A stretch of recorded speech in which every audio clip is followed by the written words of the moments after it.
Hi everybody, this is Donna Gairns. I'm the National Nurse Manager with Lymphoma Australia, and I'm joined today by Professor Chan Cheah from Sir Charles Gairdner over in Perth.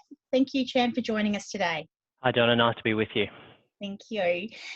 Look, it's a very common theme, and a lot of questions come about this through the patient group, and a very concerning thing that affects all Australians and everyone around the world, obviously. But talking about how these new COVID-19 vaccines are about to come through, and what this looks like for the haematology patient, lymphoma and CLL. Obviously, they're a compromised group, and there's a lot of concerns and questions that come about. So thank you so much for joining us to help answer some of these questions, and thank you everyone for sending in your questions over the last couple of days. And hopefully we'll answer those for you. If not, give me a call and we can get those answered for you. So I thought we'd just sort of start, Chan, a little bit, just reminding everyone a little bit about what COVID-19 or coronavirus is and why it's so dangerous, and why is it lymphoma and CLL patients may be more at risk than the average person. Sure. I mean, I think that unless you've been living under a rock, everyone knows at least a little bit about COVID-19 and the novel coronavirus, SARS-CoV-2, and the impact it's had on the world. The reason that we are so concerned about it from the point of view of our patients who have blood cancers is that there are a reasonable amount of data to suggest that people with blood cancers, or who've had either whether you've had treatment or whether you've not had treatment, seem to be at increased risk of getting complications in the event of infection with COVID-19. Clearly, it's something which is quite contagious.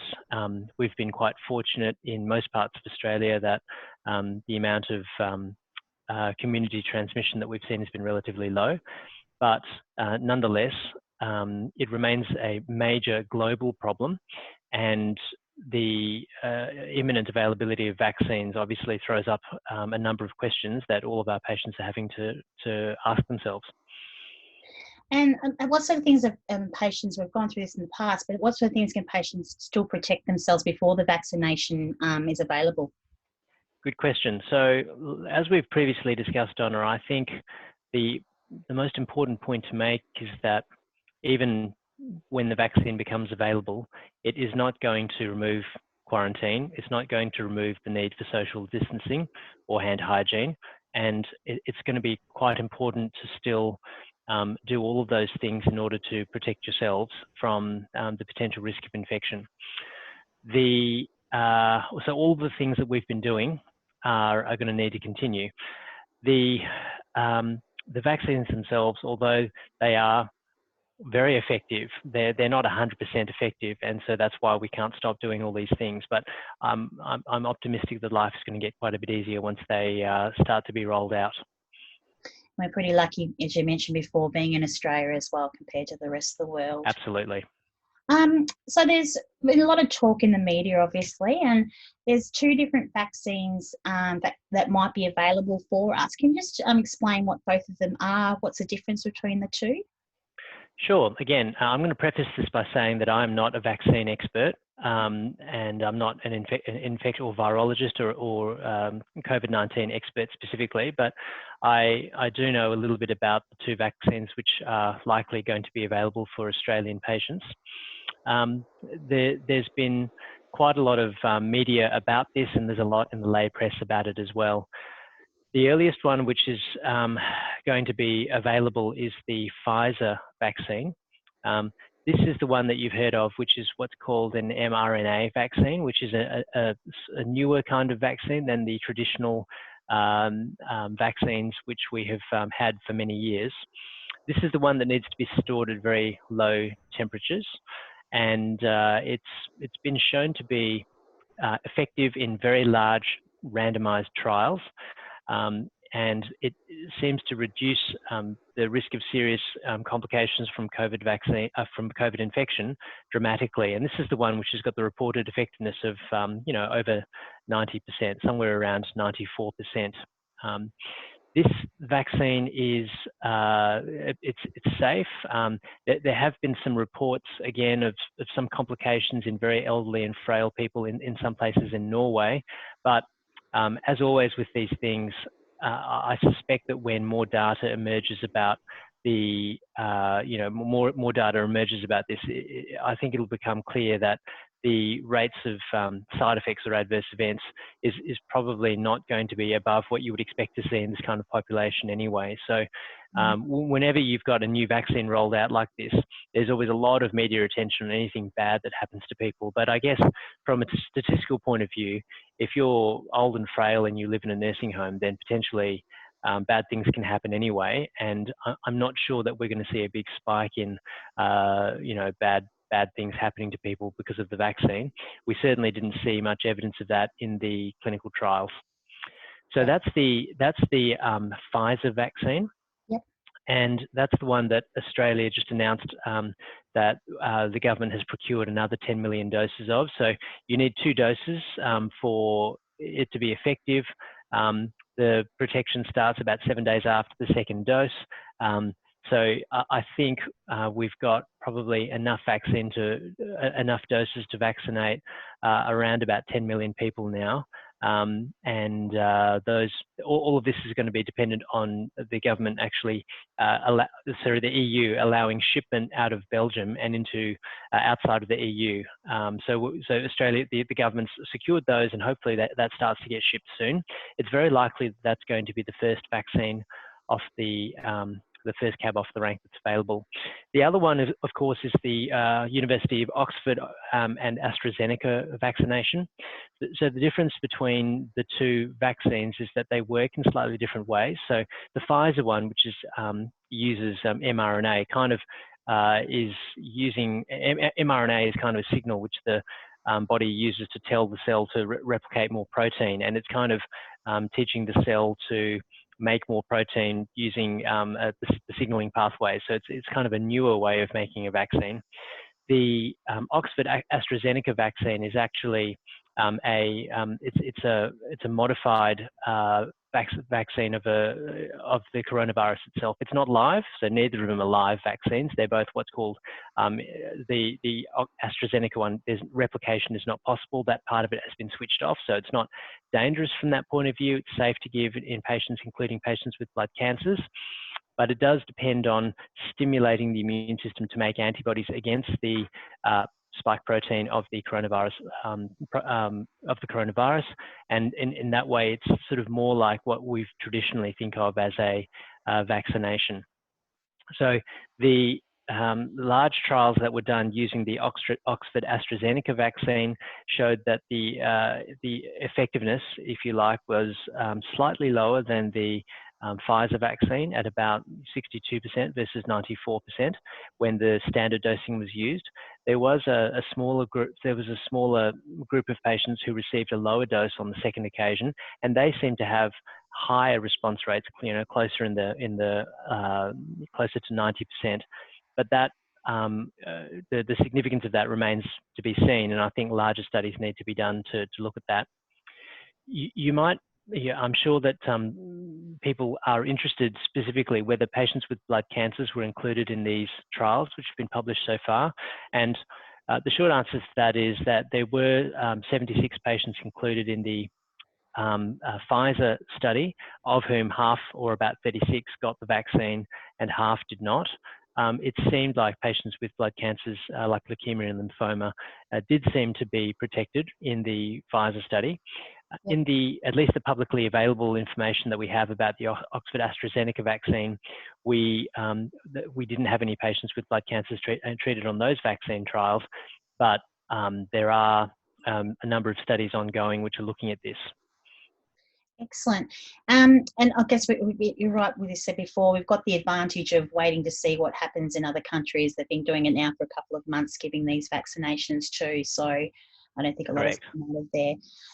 Look, a lot of concern, I guess, around vaccinations in the media, I think, has probably hyped it up a little bit as well, is that these vaccinations and clinical trials, everything went through a lot quicker than any other type of, clinical trials can take years for drugs to come out in the market. So a lot of people are concerned that these drugs aren't safe.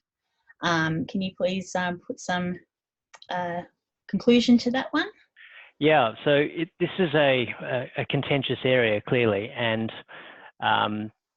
what we've seen, I think probably we'll look back at this as one of the greatest achievements of medical science in history, from the identification of a novel virus to the implementation of a vaccination within 12 months.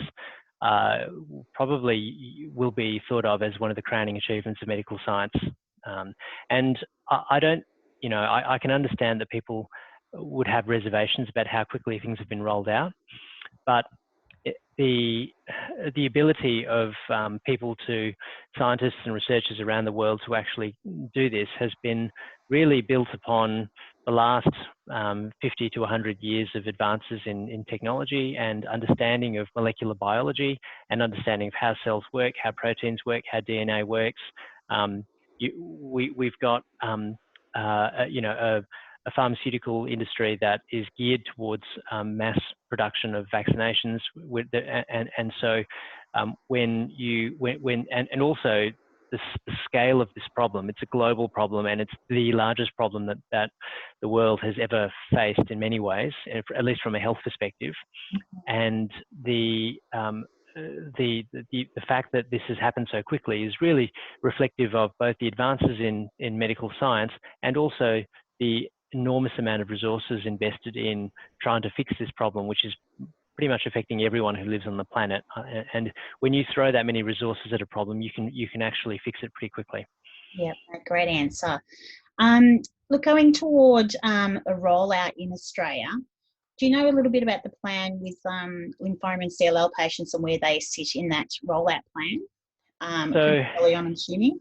Yeah, so I think that we're going to have to look to the government guidelines for the exact rollout prioritization. But my understanding is that patients with blood cancers are going to be among the first people vaccinated, because, as I mentioned earlier, the risk of infection, the risk of bad things happening in the event of infection does appear to be higher.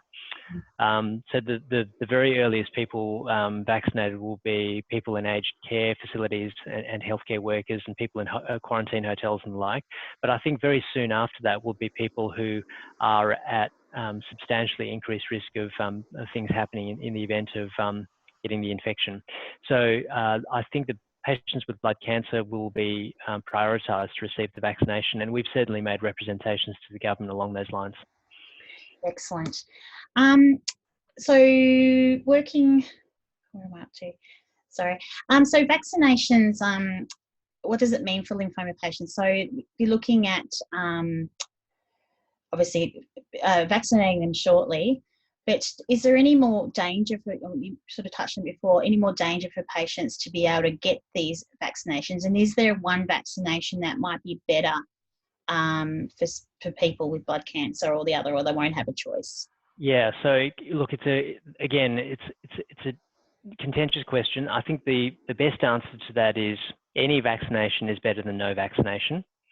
And if there's no choice, I think it's likely that there may not be a choice, and we'll just have to take what we're given. And so from my point of view, what I've been telling my patients is we want you to be vaccinated as soon as it becomes available to you, and whatever it is on offer, there may not be any choice in which vaccine you get. And if that's the case, whatever is on offer is the best vaccine to get. Yeah. So I think that really has to be the way that we approach it.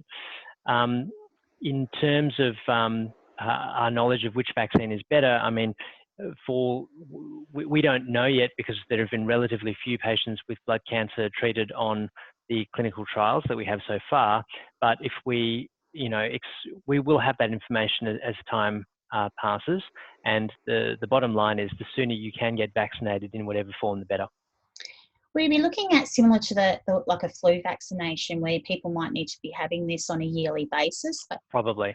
Yeah. I think that's likely, yeah. Okay. Now, there's a few questions that come about with would this vaccine or any of the vaccines interfere with any the cancer treatment, so lessen the effect of their treatment, or interfere with their disease as well? Yeah, good question. So I think that we don't have any real concerns that the vaccine is going to interfere with the effectiveness of any of the treatments. again, our ability, our knowledge of that is fairly limited because of the number of the small number of patients with blood cancers who have actually undergone vaccinations, and we'll need to look at that in more detail as more people get vaccinated. But from a theoretical standpoint, I see no reason why vaccination should hinder anything about the effectiveness of anti-cancer treatment.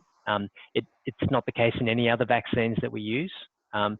The question about some people ask me, well, I'm having active treatment at the moment. Is it safe for me to have the vaccine? And the answer is yes, it is. The real question, I guess, is whether or not your immune system will actually be able to appropriately respond to the vaccine and the vaccine will work. Because, as you know, many treatments which we use to treat lymphoma and leukemia do have a suppressive effect on the immune system. And for instance, people who get rituximab and other antibodies which deplete B cells, which are an important part of your immune system's ability to respond to vaccination, have lower responses to the flu vaccine, for instance, and you might think that will also blunt the immune system response to the COVID-19 vaccination. So there is a general feeling that if you've had something like a stem cell transplant, an autologous or an allogeneic stem cell transplant, or perhaps CAR T-cell therapy or rituximab or similar, then maybe the best time to administer the COVID vaccine is 3 months after that has happened, the last dose of rituximab, mainly to allow some immune system recovery so that your body can mount a more robust response to the stimulation of having the vaccination. Now, we don't have super high quality data to support that, but it is in the Australian consensus guidelines statement, which I know that you're going to post on the website. So it may not always be possible to do that, and I think if it's not, and then so be it. But where there's the ability to choose, it would be nice to delay the administration of the vaccine until 3 months after a dose of rituximab or a stem cell transplant or things like that.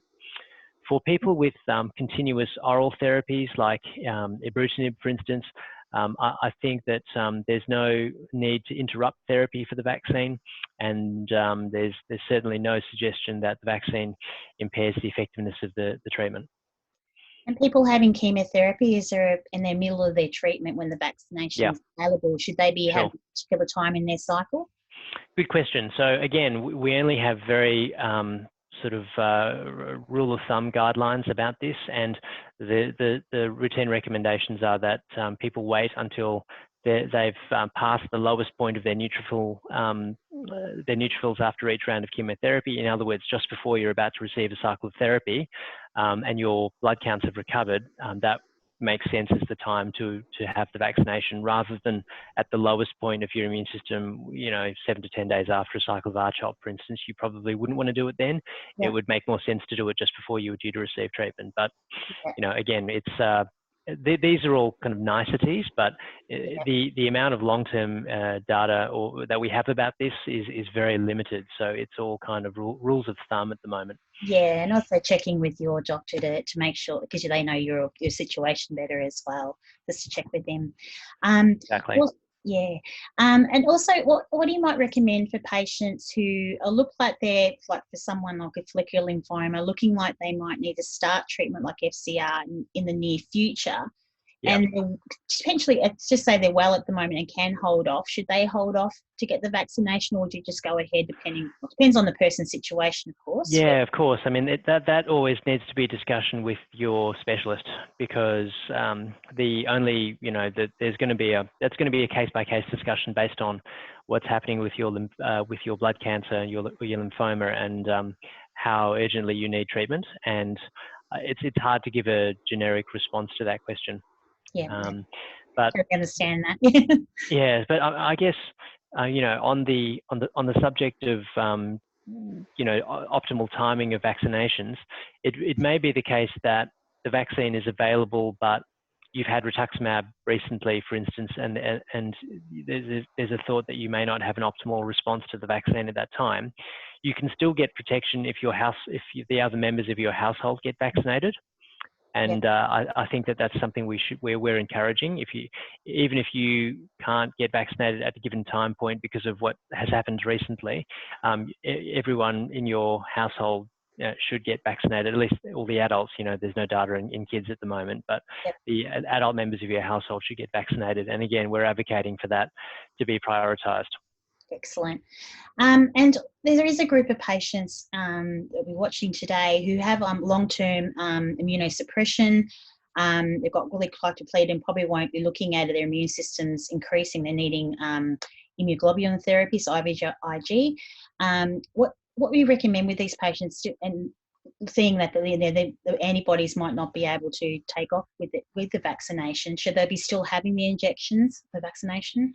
Yeah, I think that the safest thing to do is to get the vaccine.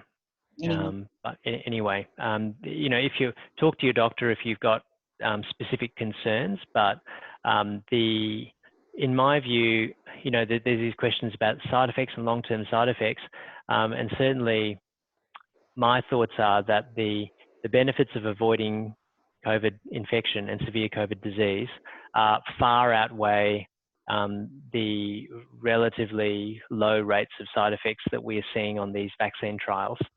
So I think the benefits far outweigh the risks for the vast majority of people in general, and also patients with blood cancer. Yep, excellent. And just last question for you. Is there any way of knowing how well the vaccination has worked afterward? Will you be looking at doing blood tests for patients or anything in your patient cohort, or that's just one of the questions we got asked. Yeah, look, it's a very good question, and I think that more studies are needed to look at this. I mean, we're not as a standard of care, we don't look at we don't look at the measuring responses to most vaccinations, and I don't think that we will be in the context of routine care. I don't think that we'll be routinely measuring responses to the COVID vaccine. These things need to be done in the context of studies so we can understand it better. But at the moment, I think everyone's focus, if you think about the scale of the job that the government has, which is to vaccinate virtually, 25 million people, or however many people will have the vaccine, they want to do that in under 12 months. So I think the focus has got to be just to roll it out and then getting it into people, and then figuring out the responses. Yes, that work needs to be done, but it can't be. Not the urgency. Exactly. The priority has got to be getting the vaccines into people.